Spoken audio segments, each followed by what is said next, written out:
Isebe lezemfundo labelwe imali engange-37 billion zerandi kulandela isebe lezempilo ngemali engange-27 billion. Umphathiswa ojongene nezemali ephondweni uMlungisi Mvoko uthe oku kukulungiselela umsinga wesine wobhubhane i-COVID-19.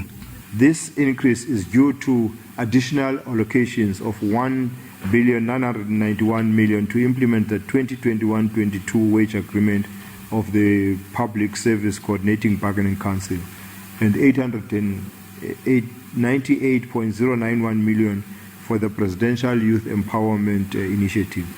Kodwa ke amaqela aphikisayo awaxolanga intetho yakhe.